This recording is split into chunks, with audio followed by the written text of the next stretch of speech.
welcome back. Many of us live busy lives with a seemingly never-ending list of things to do and pressure to go, go, go, go, go. It's so true, and our next guest says that finding time to stop and take a breath is not only important, but critical. And she's here to share her take on the power of the pause. Please welcome back to the show leadership expert, Kendra Reddy. Welcome to the show. Thank you for having me. Thank you so much. Thank you. You know, I saw this on my Instagram feed. Somebody called it urgency culture. Oh, yeah. Oh, you know, we've heard of hustle culture, but urgency culture, this idea that we're always needed and it has to be now or never. Yeah. So it sounds simple, but why is it so important for us to actually take a pause? And we're coming into a busy time of year. Is this even possible? We're not only coming into a busy time of year, we're here. We operate on a North American calendar that functions on productivity and capitalism. We just finished daylight savings time. Today is the US election, and now the real race starts. Remembrance Day, Black Friday, end of Q4 business, Christmas, New Year's. We rush and push to get to these dates on calendars and then barely pause to acknowledge them, which means we never complete the cycle of stress and effort it took to get there. So we stay in like low-key hyper arousal mode, and it's just left us scattered, disconnected, overwhelmed, exhausted. We don't have connection to what are our natural cadence and rhythm. Am I really a normal morning person, or am I just caught in this urgency culture, which, by the way, is one step past hustle culture? Yeah, that's such a great point. All right, so listen, the idea of pressing pause sounds fantastic. But on the other hand, it also sounds terrifying. Yeah. Why is that? Why are we so afraid to press that pause? Silence and stillness can turn things around in really powerful ways.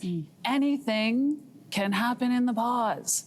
And so for our thinking mind, it feels really risky and it feels totally out of control. The other thing that happens is when we do pause, our bodies catch up to us, right? We walk around a lot and our brain is just treating our body like a butler that it feeds and waters. So when our body catches up to us, the intelligence that lives in our heart and our gut comes online. And so now we're getting all this new information, all these new sensations, and it's confronting and it's overwhelming. I mean, for sure, I think feels also risky to pause. So how do people get more comfortable with it? So, well, I think pausing is what breaks that cycle of blind ambition. In the pause is actually where we collect ourselves, where we return to our own goals, our own mile markers, our own game plan.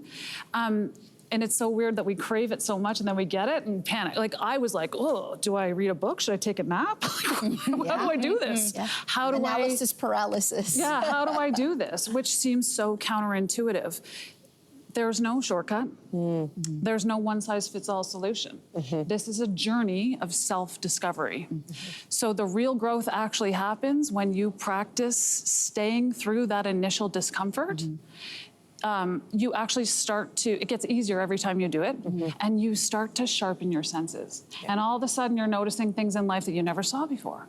And you're feeling more creative and courageous and authentic because you're not living on autopilot. Yeah, true. For me, the answer is always take a nap. Everything's much better after a nap. 'Cause I don't know about anybody else, but it's interesting. You say that pausing and being comfortable with silence are leadership skills that we can apply to every facet of our lives. Walk us through that. What does that look like? How do we do that? Okay, first of all, this is the hottest topic in every single corporate leadership development session I run, and you wouldn't believe how many very senior, very powerful executives can't handle silence. It's like their Achilles heel, it disarms them right away. So how do we get more comfortable with it? Again, it feels counterintuitive to pause, but power walks. It doesn't run. So pausing when life is in chaos is what keeps you grounded and calm, and that's how you see beyond the immediate problem and find a way forward. Again, it's just not the society, because you look around and no one else is pausing. So you're like, oh, can I do this? Pausing as far as a leadership skill, it introduces the element of space. And that's helpful for conflict resolution, building alignment, building trust, and then people consume what you say in the pause. It gives them a chance to catch up, organize their thoughts, and then respond. It's actually a big sign of respect, and it really helps build trust. Okay, so let's put the pedal to the metal, so to speak. Or no, put the foot on the brake. Anyway, I don't know what metaphor I'm trying to create here. You're gonna help us find find ways to bring pause into our lives. And why don't we start with the workplace, which I'm going to say, I don't know how easy it is to set these kind of pause boundaries at work, but how do you recommend us trying it? Yeah. So it's not easy because we're rewarded for being busy, and work is the #1 place where that happens. It's like we wear a busyness like it's a badge of honor. So my disclaimer is, when you try this, know that it is going to feel like you're being disruptive and rebellious, and I want you to do it anyway. Because every company, even the best, most well-intended company, will take every minute you're willing to give them and still want more. So my #1 tip at work is take control of your calendar. Everyone is scheduled back to back to back to back to back to back to back. There's no time to breathe. We start skipping lunch. We shortchange our sleep, and then it's like, oh, just finish typing this document and then I'll go to the washroom.